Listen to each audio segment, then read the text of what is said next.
Hello students, मैं अरविंद कुमार कक्षा 9 के लिए जीव विज्ञान की एक नई वीडियो के साथ। इससे पहले वीडियो में हमने पढ़ा था क्या राइबोसोम क्या होते हैं, लवक क्या होते हैं, कितने प्रकार के होते हैं, और उसके साथ साथ हमने पढ़ा था क्या केंद्रक क्या होता है, केंद्रक की जो संरचना होती है, केंद्रक के क्या कार्य होते हैं उसके बारे में पढ़ा था। और एक हमने पढ़ा था क्या उसके बारे में, वो पढ़ा था हमने उसके जो सेंट्रोसोम है, सेंट्रोसोम क्या होता है। तो आज हम जो बात करेंगे वो बात करेंगे क्या डीएनए और आरएनए के अंतर के बारे में। डीएनए क्या होता है, आरएनए क्या होता है, कभी कभी एग्जाम में इनके पूरे नाम भी लिखने के लिए आ जाते हैं। उसके बाद बात करेंगे जो प्लांट सेल है और जो एनिमल सेल है उसमें क्या डिफरेंस है। उसके बाद जो एनिमल सेल है उसका जो डायग्राम है और जो प्लांट सेल है उसका जो डायग्राम है, क्योंकि पेपर में कभी कभी क्वेश्चन आता है। और ये जो प्लांट सेल का जो डायग्राम है ये तो 99% पेपर में आता ही आता है। क्वेश्चन आता है एक पादप कोशिका का स्वच्छ नामांकित चित्र बनाइए, वर्णन की आवश्यकता नहीं है। तो केवल आपको क्या करना है, इसका डायग्राम शो करना है, बाकी जो इसका वर्णन है वो नहीं करना है। लेकिन कभी कभी क्या पूछता है एग्जामिनर कि एक पादप कोशिका का स्वच्छ नामांकित चित्र बनाइए और इसके किसी दो कोशिकांगों का वर्णन कीजिए। कोशिकांग यानी कि जो उसके जीवित अंग हैं उन्हें बोलते हैं कोशिकांग, यानी कोशिका के जो अंग हैं और जो जीवित हैं उन्हें बोलते हैं कोशिकांग। उन कोशिकांगों का वर्णन कीजिए। इस प्रकार से क्वेश्चन पूछ सकता है। तो जो केंद्रक के बारे में मैंने आपके क्वेश्चन बताया था, पिछले जो आपको बताया था मैंने लवक बताए थे, उसके बाद मैंने राइबोसोम बताया था, उसके साथ मैंने आपको सेंट्रोसोम बताया था यानी कि तारककाय, और जो केंद्रक है इन सब में जो केंद्रक की संरचना है, केंद्रक क्या होता है वो मैंने बताया था आपको। सबसे ज़्यादा इंपॉर्टेंट है, एग्जाम में आने की पूरी संभावना है। देखिए केंद्रक के बारे में थोड़ा सा इंट्रोडक्शन दूँ आपको। मैंने एक इस प्रकार से एक गोलाकार संरचना बनाई थी। मैंने क्या बताया था कि ये डबल लेयर की दोहरी झिल्ली की बनी हुई होती है। इस प्रकार से किसकी बनी हुई होती है, दोहरी झिल्ली की बनी होती है। जिस प्रकार से हमारा मस्तिष्क हमारी सारी क्रियाओं को कंट्रोल करता है, जो हमारा मस्तिष्क है वो हमारी सारी जितनी भी क्रियाएं होती हैं उन सारी क्रियाओं को कंट्रोल करता है। उसी प्रकार जो पादप कोशिका जो केंद्रक होता है, पादप कोशिका की जितनी भी क्रियाएं होती हैं उन सारी क्रियाओं को कौन कंट्रोल करता है, वो करता है केंद्रक। इसलिए केंद्रक को क्या बोलते हैं, इसे बोलते हैं कोशिका का नियंत्रण कक्ष या कंट्रोल रूम, इसे बोलते हैं। तो जो केंद्रक होता है उस केंद्रक में क्या होता है, एक तो दोहरी परत की बनी झिल्ली होती है, यानी कि डबल लेयर होती है, दोहरी परत की झिल्ली होती है, इसे बोलते हैं केंद्रक आवरण। यानी कि जो केंद्रक के ऊपर जो आवरण होता है वो 2 स्तर का बना होता है, डबल लेयर का बना हुआ होता है। उसके बाद जो बीच में क्या होती है, ये होती है केंद्रिका। एक से लेकर 2 या 3 तक भी हो सकती है इनकी संख्या। एक केंद्रक में इनकी जो संख्या होती है उसे कितनी होती है, 1 से लेकर 3 तक हो सकती है। लेकिन उसके साथ साथ मैं आपको इसी और बता दूं कि कुछ कोशिकाएं ऐसी होती हैं जिनमें केंद्रक पाया ही नहीं जाता। जैसे क्या होती हैं, आरबीसीज। जो आरबीसी होती हैं, जो लाल रक्त कणिकाएं होती हैं, उनके अंदर क्या नहीं पाया जाता, उनके अंदर केंद्रक नहीं पाया जाता, इसलिए उन्हें क्या बोलते हैं, ए न्यूक्लिएटेड बोलते हैं। कुछ कोशिकाएं ऐसी होती हैं जिनके अंदर 1 से ज़्यादा केंद्रक पाए जाते हैं, उन्हें बोलते हैं बहुकेंद्रिकीय। उन्हें क्या बोलते हैं, बहुकेंद्रिक कोशिकाएं। और सामान्य रूप से हम ये कह सकते हैं कि सामान्य रूप से एक कोशिका के अंदर एक ही केंद्रक पाया जाता है। तो जो केंद्रक होता है, केंद्रक में ये जो धागेनुमा मैंने जो संरचना दिखा रखी है आपको इस प्रकार से करके, धागेनुमा संरचना है। ये क्या है, ये है क्रोमेटिन। जब ये धागे जैसी संरचना आपको स्पष्ट दिखाई ना दे और कैसी हो, बारीक हो, जिस प्रकार धागा उलझा हुआ होता है, धागे का जो रील होता है, रील का जो धागा उलझा हुआ होता है, अगर इसकी संरचना इस प्रकार की हो जिस प्रकार रील का धागा उलझा हुआ होता है तो इसे बोलते हैं क्रोमेटिन। लेकिन कभी कभी क्या होता है, जब हम प्रयोगशाला के अंदर जाते हैं, बायोलॉजी की जो लैब है उसके अंदर जाते हैं, तो वहाँ पर एक लाल दवाई के रंग जैसा पदार्थ होता है, उसे बोलते हैं सेफ्रेनिन। क्या बोलते हैं, सेफ्रेनिन। तो जो लाल रंग की दवाई जैसा पदार्थ होता है, अगर वो इसके ऊपर हम इसे डाल दें, उससे इसे हम अभिरंजित कर दें, तो क्या होगा, जो धागे जैसी संरचनाएं हैं ये तो एक तो आपको मोटी दिखाई देगी और क्या करेगी, आपको स्पष्ट दिखाई देगी। तब इसे बोलते हैं गुणसूत्र। क्या बोलते हैं, गुणसूत्र, यानी कि क्रोमोसोम। उसके साथ साथ इसके बीच में मैंने डॉट करके दिखा रखा आपको, जो डॉट कर रखा है, जो इसके अंदर एक कैसा होता है, एक अर्धतरल, पारदर्शी और कणिकीय कहते हैं कणिका युक्त एक पदार्थ पाया जाता है, जिसे हम क्या बोलते हैं, उसे बोलते हैं केंद्रक द्रव्य। देखिए एक चीज़ ध्यान रखना आपको, जो कोशिका के अंदर पाया जाए तो कोशिका द्रव्य, केंद्रक के अंदर पाया जाए तो केंद्रक द्रव्य। उसके नाम के अकॉर्डिंग जो उसके अंदर द्रव पदार्थ पाया जाता है उसी के नाम के अकॉर्डिंग उसका नाम है। केंद्रक के अंदर है तो केंद्रक द्रव्य कह दिया, और जो हमारा जो कोशिका है, कोशिका के अंदर है तो इसे हमने क्या कह दिया, कोशिका द्रव्य। तो जो इसके अंदर पाया जाता है जो तरल पदार्थ है, ये कैसा होता है, अर्ध तरल होता है, कणिकीय होता है, यानी कणिका के कणों के आकार का होता है, और कैसा होता है, पारदर्शी होता है। तो इसके साथ मैंने एक चीज़ बताई थी, जो केंद्रिका होती है, ये केंद्रिका क्या होती है, 1 से लेकर, इनकी संख्या कितनी हो सकती है, 1 से लेकर 3 तक होती है। मैंने आपको पिछली वीडियो में आपको बताया था। आज बात करते हैं डीएनए और आरएनए के बारे में। एक चीज़ मैं और बता दूँ इससे पहले आपको, डीएनए आरएनए के अंतर से पहले, कि जो केंद्रक है ये क्या करता है, ये केंद्रक में जो गुणसूत्र होते हैं वो केवल इस समय केंद्रक का विभाजन होता है उस समय ही दिखाई देते हैं। और इसमें 2 प्रकार के न्यूक्लिक अम्ल पाए जाते हैं। कौन कौन से? एक होता है डीएनए और एक होता है आरएनए, केंद्रक के अंदर ही पाए जाते हैं। तो जो डीएनए होता है इसका नाम पूरा बताऊंगा आपको, आरएनए होता है उसका पूरा नाम बताऊंगा आपको। उससे पहले मैं एक चीज़ आपको और बता दूं, जो डीएनए होता है जो केंद्रक होता है, इस केंद्रक का जो मुख्य कार्य क्या है वो है कोशिका विभाजन के लिए उत्तरदायी होना। यानी कि ये क्या करता है? कोशिका विभाजन के लिए उत्तरदायी होता है। दूसरा, इसके साथ साथ इसमें जो केंद्रक पाया जाता है इस केंद्रक में क्या होता है, इसमें जो गुणसूत्र पाए जाते हैं उन गुणसूत्रों पर डीएनए पाया जाता है जो क्या करता है? आनुवंशिक लक्षणों को एक पीढ़ी से दूसरी पीढ़ी में पहुँचाने का कार्य करता है। अब बात करते हैं, मैंने आपको बताया कि इसमें जो न्यूक्लिक अम्ल हैं वो 2 प्रकार के पाए जाते हैं केंद्र के अंदर। एक डीएनए होता है, एक आरएनए होता है। डीएनए यानी कि डीऑक्सीराइबोन्यूक्लिक एसिड, इसका पूरा नाम क्या है? Deoxyribonucleic acid. और जो आरएनए होता है इसका पूरा नाम है राइबोन्यूक्लिक एसिड, राइबोन्यूक्लिक एसिड। तो जो डीएनए होता है डीएनए के अंदर पाई जाती है डीऑक्सीराइबोज शर्करा, और जो आरएनए होता है आरएनए के अंदर पाई जाती है राइबोज शर्करा। कौन सी? राइबोज शर्करा। डीएनए के नाम से पता लगा, डी का मतलब डीएनए यानी कि डी का मतलब डीऑक्सी और आर से मतलब बना है राइबोज। तो इसके अंदर देखो नाम यहाँ से दोनों नाम सेम है, ये राइबोज शर्करा है, यहाँ भी राइबोज शर्करा है, केवल इस डीऑक्सी का अंतर है। डी का मतलब डीऑक्सी। जो डीएनए होता है उसके अंदर डीऑक्सीराइबोज शर्करा पाई जाती है और जो आरएनए होता है उसके अंदर राइबोज शर्करा पाई जाती है। उसके साथ साथ जो डीएनए होता है डीएनए में द्विगुणन की क्षमता पाई जाती है, अर्थात ये अपनी जैसी प्रतिकृति बनाने के लिए स्वतंत्र होता है, यानी कि अपनी जैसे दूसरा डीएनए बना सकता है। लेकिन जो आरएनए होता है आरएनए में इस प्रकार की जो द्विगुणन की क्षमता है वो नहीं पाई जाती है। तीसरा, जो डीएनए होता है वो आनुवंशिक पदार्थ होता है जो कोशिका की सभी क्रियाओं का क्या करता है? नियमन करता है, उन्हें कंट्रोल करता है। जो डीएनए होता है, डीएनए क्या होता है? एक आनुवंशिक पदार्थ होता है और ये जितनी भी कोशिका हैं, कोशिका की जितनी भी क्रियाएं हैं उन सारी क्रियाओं को ये क्या करता है? नियमन करता है। उसके साथ साथ हम बात करेंगे आरएनए के बारे में। आरएनए जो होता है, आरएनए होता है आनुवंशिक सूचना का वाहक। जो आरएनए होता है वो आनुवंशिक सूचना के वाहक का कार्य करता है और साथ ही साथ जो प्रोटीन संश्लेषण है, प्रोटीन संश्लेषण में भी सहायक होता है। अब बात करते हैं डीएनए की। तो जो डीएनए है मुख्य रूप से गुणसूत्रों पर, मैंने बताया आपको जो केंद्र है जो डीएनए होता है वो केंद्रक में पाया जाता है। केंद्रक में कहाँ? गुणसूत्रों के ऊपर। जो डीएनए होता है वो कहाँ पाया जाता है? गुणसूत्रों के ऊपर पाया जाता है। उसके साथ साथ इसकी कुछ मात्रा जो है माइटोकॉन्ड्रिया में पाई जाती है, लवक में पाई जाती है और कुछ मात्रा इसकी सेंट्रियोल में भी पाई जाती है। यानी कि मुख्य रूप से कहाँ पाया जाता है? केंद्रक के अंदर क्रोमोसोम, जो क्रोमोसोम होते हैं, जो गुणसूत्र होते हैं उनके ऊपर पाया जाता है। लेकिन इसके साथ साथ जो डीएनए की कुछ मात्रा है वो माइटोकॉन्ड्रिया में पाई जाती है, कुछ मात्रा इसकी लवक में पाई जाती है और कुछ मात्रा इसकी सेंट्रियोल में भी पाई जाती है। उसके साथ साथ जो आरएनए होता है, आरएनए केंद्रक के अंदर केंद्रिका में, जो मैंने केंद्रिका बना रखी है ये केंद्रिका, आरएनए कहाँ पाया जाता है? मुख्य रूप से जो केंद्रक के अंदर जो केंद्रिका होती है जिनकी संख्या 1 से लेकर 3 तक होती है, तो जो केंद्रिकाओं में पाया जाता है मुख्य रूप से। उसके साथ साथ जो राइबोसोम है उनमें भी पाया जाता है आरएनए, और जो एंडोप्लाज्मिक रेटिकुलम है, जो अंतः प्रद्रवी जालिका है, एंडोप्लाज्मिक रेटिकुलम है, उनमें पाया जाता है। और उसके साथ साथ जो कोशिका द्रव्य है, कोशिका के अंदर जो अर्ध तरल पदार्थ होता है उसमें भी क्या पाया जाता है? आरएनए पाया जाता है। उसके बाद जो डीएनए होता है वो अस्थायी होता है, स्टेबल होता है, और जो आरएनए होता है वो अस्थायी होता है, अनस्टेबल होता है। उसके बाद बात करेंगे किसके बारे में? ये तो मैंने आपको डीएनए और आरएनए में कुछ मुख्य अंतर बताए, क्वेश्चन इंपॉर्टेंट है, एग्जाम में आ सकता है। डीएनए और आरएनए में अंतर बताइए। अब बात करेंगे इसके बारे में, जो प्लांट सेल है, एनिमल सेल है, पादप कोशिका और जंतु कोशिकाओं में क्या अंतर है, उनमें क्या क्या डिफरेंस है।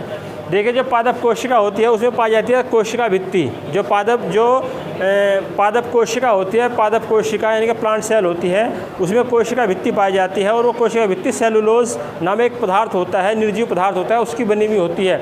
लेकिन जो हमारी जंतु कोशिका होती है उसके अंदर क्या होता है? उसके अंदर कोशिका भित्ति नहीं पाई जाती है। ये सबसे मुख्य पहचान है, एग्जामिनर पूछ बैठता है कभी कभी जब वाइवा होता है कि जंतु कोशिका और पादप कोशिका में एक मुख्य अंतर बताइए, यानी कि जो एनिमल सेल और प्लांट सेल हैं उनमें एक मुख्य अंतर बताइए। तो सबसे मुख्य अंतर यही है कि जो पादप कोशिका होती है उनमें क्या होता है? कोशिका भित्ति पाई जाती है, और जो एनिमल सेल होती है, जंतु कोशिका होती है, उसमें कोशिका भित्ति नहीं पाई जाती। और जो पादप कोशिका होती है उसमें जो कोशिका भित्ति होती है वो सेलुलोज नामक एक निर्जीव पदार्थ होता है, उसकी बनी हुई होती है। उसके बाद नंबर 2, जो परिपक्व, जो हमारी जो प्लांट सेल है, जो हमारी पादप कोशिका है, उसमें जो उसकी जो परिपक्व कोशिकाएँ हैं उनमें एक बड़ी धानी पाई जाती है। उसमें क्या पाई जाती है? एक बड़ी इस प्रकार की धानी है, रिक्तिका। इसमें रिक्तिका रस भरा रहता है। इसमें क्या भरा रहता है? रिक्तिका रस भरा रहता है। तो इसमें क्या होता है? एक बड़ी धानी पाई जाती है पादप कोशिका में, और जंतु कोशिका में कोई भी धानी नहीं पाई जाती है। अब बात करते हैं तीसरी, कोशिका द्रव्य में लवक पाए जाते हैं। जो पादप कोशिका होती हैं, पादप कोशिका में क्या पाए जाते हैं, लवक पाए जाते हैं, लेकिन जो जंतु कोशिका होती है उसमें लवक नहीं पाए जाते हैं। लवक भी मैंने एक चीज़ बताई थी आपको, लवक भी क्या होते हैं, 3 प्रकार के होते हैं। कौन कौन से? एक होता है हरित लवक, दूसरा होता है वर्णीय लवक और तीसरा होता है अवर्णीय लवक। यानी कि आपने देखा होगा जो हरित लवक है वो तो पाया जाता है पौधे के हरे भागों में, यानी कि उसके अंदर क्लोरोफिल या पर्णहरिम पाया जाता है, जो क्या करता है, कोशिकाओं को हरा रंग देता है। और जो प्रकाश संश्लेषण की क्रिया के द्वारा जो भोजन का निर्माण होता है, प्रोटीन भोजन का जो संश्लेषण होता है वो हरित लवक में ही होता है, यानी कि जो भोजन बनता है वो हरी कोशिकाओं में ही बनता है। उसके बाद मैंने बताया आपको वर्णीय लवक। वर्णीय लवक क्या होता है? वर्णीय लवक होता है क्रोमोप्लास्ट, यानी कि जो आपने पुष्प के अंदर या आपने फलों के अंदर जो रंग देखे होंगे, मान लो पुष्प है अलग अलग रंग के दिखाई देते हैं आपको, जो फल हैं वो भी आपको अलग अलग रंग के दिखाई देते हैं। तो जो पुष्पों के अंदर, जो फलों के अंदर जो रंग पाए जाते हैं वो रंग पाए जाते हैं किसकी वजह से? वो पाए जाते हैं वर्णीय लवक की वजह से। उसके बाद इनमें तीसरा होता है अवर्णीय लवक, उसे बोलते हैं ल्यूकोप्लास्ट। आपने कभी कभी देखा होगा जो अवर्णीय लवक होता है ये कैसे होते हैं? रंगहीन होते हैं या सफ़ेद रंग के होते हैं।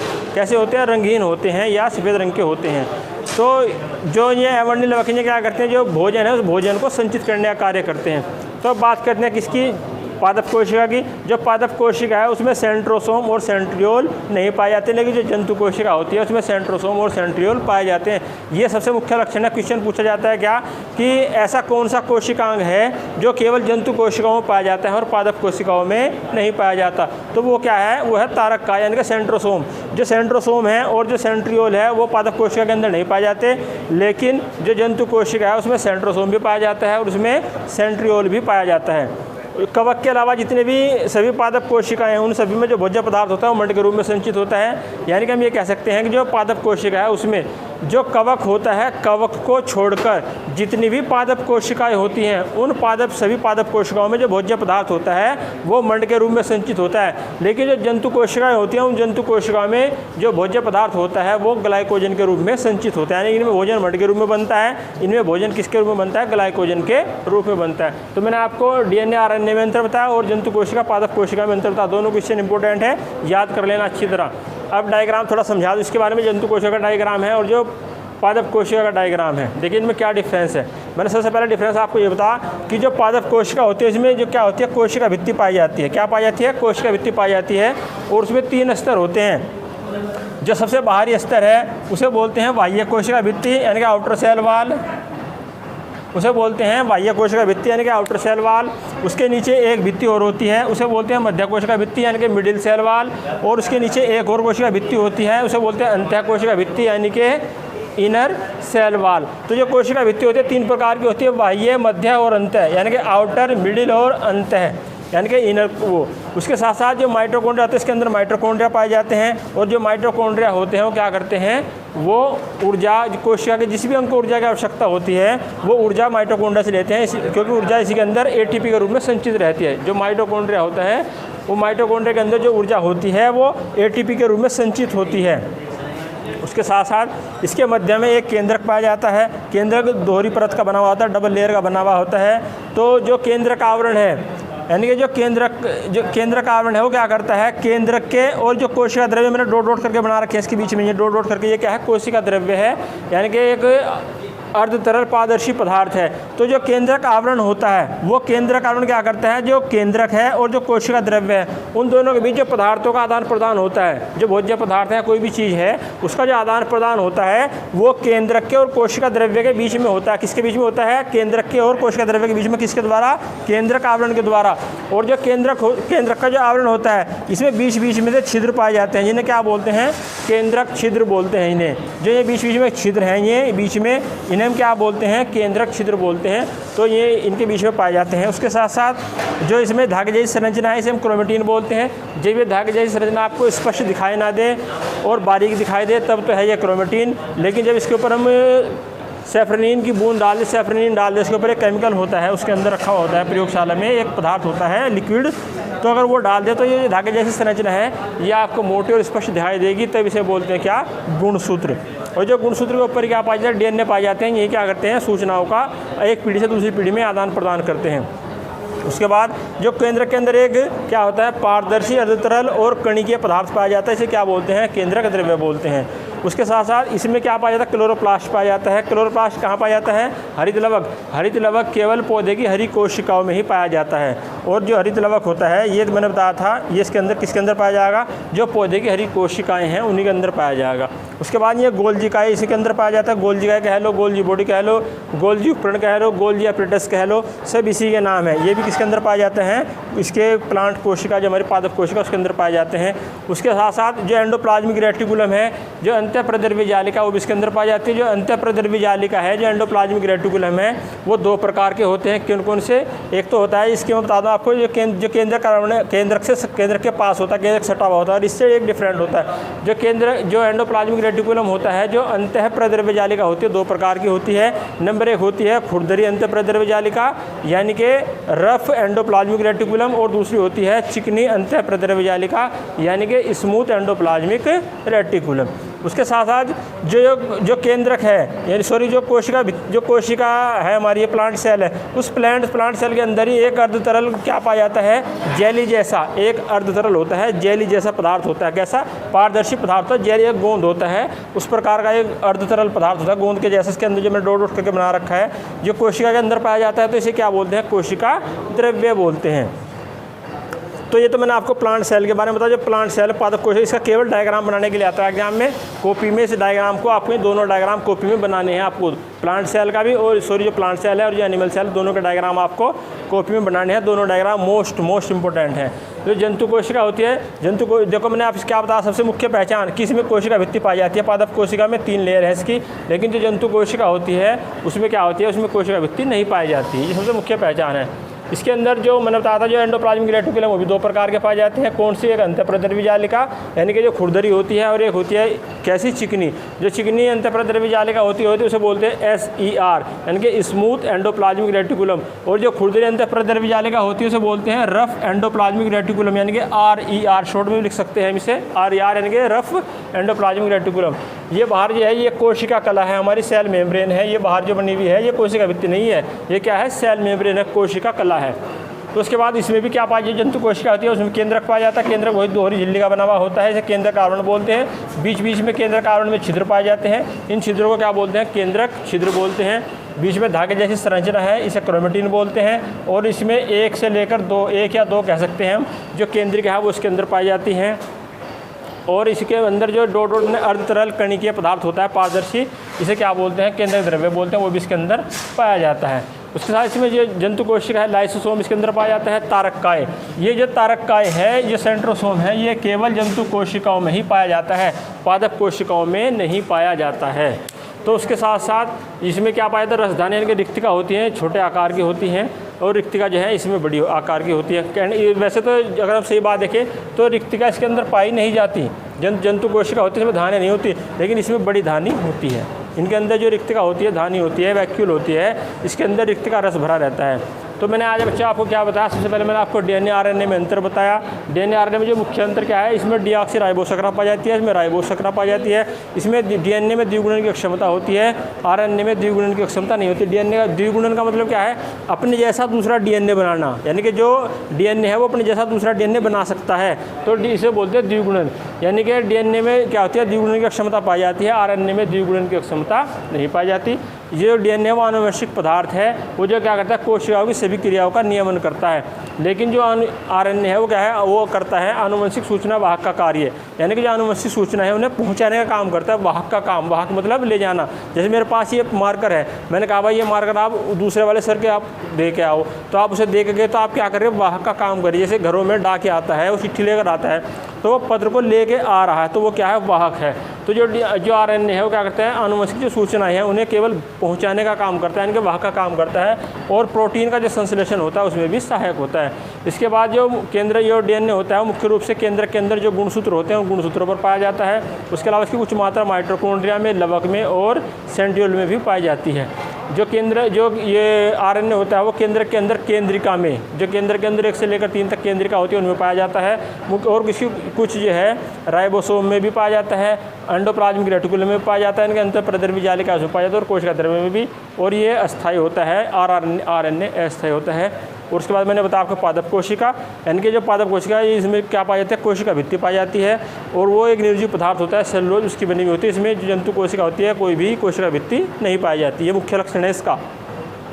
जो परिपक्व कोशिकाएं होती हैं, पादप कोशिकाओं जो परिपक्व कोशिकाएं होती हैं उनमें एक बड़ी धानी होती है, इसमें कोई भी धानी नहीं होती।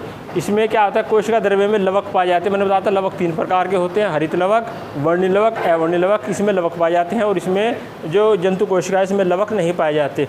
उसके बाद जो सेंट्रोसोम और सेंट्रियोल है इसमें नहीं पाए जाते पादप कोशिका में, लेकिन जो जंतु कोशिका है उसमें सेंट्रियोल और सेंट्रोसोम पाए जाते हैं। इसमें कवक के अलावा क्या होता है, जो जितने भी पादप कोशिकाएं हैं सब में जो भोज्य पदार्थ होता है वो मंड के रूप में संचित होता है, यानी कि जो भोजन बनता है पादप कोशिकाओं में वो मंड के रूप में बनता है। लेकिन जो जंतु कोशिकाएं हैं उनमें जो भोजन बनता है वो किसके रूप में बनता है, ग्लाइकोजन के रूप में बनता है। तो मैंने बच्चे आपको दो अंतर बताया, DNA RNA में अंतर और जंतु कोशिका और पादप कोशिका में अंतर, और ये जंतु कोशिका का डायग्राम और ये पादप कोशिका का डायग्राम। ये डायग्राम आपको अपनी कॉपी में बनाने हैं और ये दोनों क्वेश्चन पक्के करने हैं और ये दोनों डायग्राम भी आपको क्या करने हैं, अच्छी तरह इनकी प्रैक्टिस करनी है, एग्जाम में आ सकते हैं, मोस्ट इंपॉर्टेंट है आपके एग्जाम के लिए। तो आज की वीडियो में इतना ही। इसी के साथ हमारा जो चैप्टर है आज जो चल रहा था कोशिका जो मूल इकाई है, जीवन की मौलिक इकाई यानी कि कोशिका, ये चैप्टर इसी के साथ हमारा फिनिश होता है। इसके बाद जो नेक्स्ट वीडियो है उसमें आपको नए चैप्टर के बारे में बताया जाएगा, जो हमारा टिश्यू वाला है, उत्तक वाला है, तो उसके बारे में आपको नेक्स्ट वीडियो में बताएंगे। तब तक के लिए धन्यवाद।